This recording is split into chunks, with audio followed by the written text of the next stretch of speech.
বাংলাদেশকে একটি ব্যর্থ রাষ্ট্রে পরিণত করার জন্য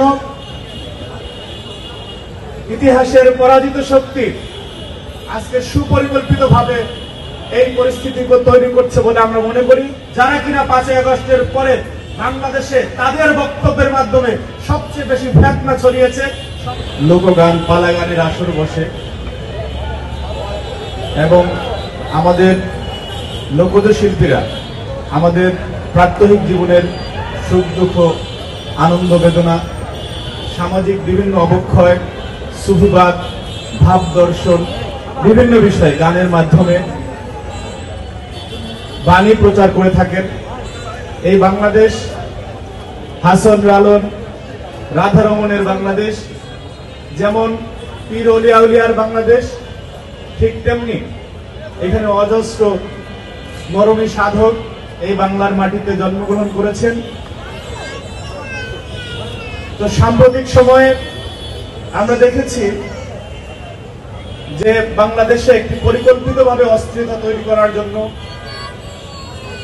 যে কর্মযজ্ঞ চালানো হচ্ছে, আমরা যদি মনে করি বাউল শিল্পীদের পালাগানের কথোপকথনের কোনো অংশ ধরে তারপরে তৌহিদি জনতার নামে এই হামলা করা হয়েছে, তাহলে আমরা বিষয়টিকে ভুলভাবে জানছি। এটি সুস্পষ্টভাবে বাংলাদেশকে একটি ব্যর্থ রাষ্ট্রে পরিণত করার জন্য ইতিহাসের পরাজিত শক্তি আজকে সুপরিকল্পিতভাবে এই পরিস্থিতি তৈরি করছে বলে আমরা মনে করি।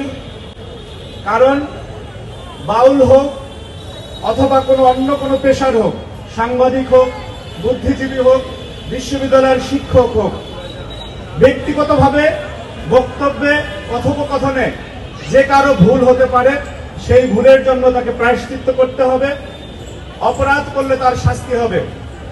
কিন্তু সমগ্র বাউল সম্প্রদায়কে যেখানে পাবে সেখানে মারতে হবে, তাদেরকে দেশ থেকে বিতাড়িত করতে হবে, এটি কোনো ধর্মীয় রাজনৈতিক দলের বৈশিষ্ট্য হতে পারে না। এটি এক ধরনের ধর্মান্ধ উগ্রতা বলে আমি মনে করছি।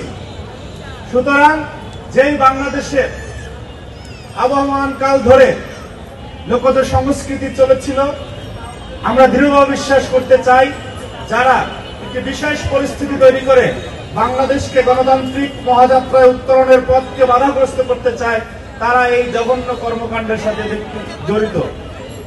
আমি যে এখানে দাঁড়িয়েছি, আমি ছাত্র দলের একজন নেতা, আমার কাছে মনে হচ্ছে যে এইটাকেও একটা মিস ইন্টারাপশন দিতে পারে, যেহেতু অপতথ্য অপপ্রচারের সংস্কৃতি চলে, যে আমি মনে হয় ইসলামের বিপক্ষে দাঁড়িয়েছি।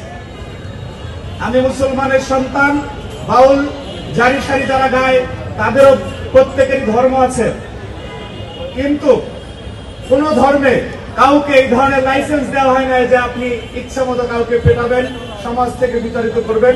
বাংলাদেশে সকল ধর্মের, সকল মতের, সকল পথের মানুষের জন্য নিরাপদ আবাসভূমি হবে বাংলাদেশ।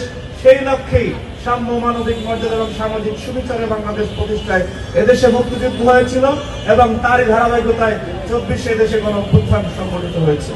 সুতরাং আমরা স্পষ্টভাবে অনুধাবন করতে পারছি যে কোন বিশেষ শক্তি, কোন বিশেষ গোষ্ঠী যারা কিনা 5ই আগস্টের পরে বাংলাদেশে তাদের বক্তব্যের মাধ্যমে সবচেয়ে বেশি ফ্যাকনা ছড়িয়েছে, সমাজে বিশৃঙ্খলা ছড়িয়েছে, তাদেরকে বাউল বিতাড়িত করার কোন লাইসেন্স বাংলাদেশের মানুষ দেয়নি। সুতরাং তারই প্রতিবাদে আজকে এই যে প্রতিবাদী গান অনুষ্ঠিত হচ্ছে, সেইখানে আমি ব্যক্তিগতভাবে একজন সংস্কৃতি মনা মানুষ এবং সমাজের সচেতন মানুষ এবং বাংলাদেশপন্থী একজন নাগরিক হিসেবে আমি সংহতি প্রকাশ করছি। সবাইকে ধন্যবাদ। আমরা বাংলাদেশে এই অরাজক পরিস্থিতি তৈরি হতে দেব না ইনশাআল্লাহ।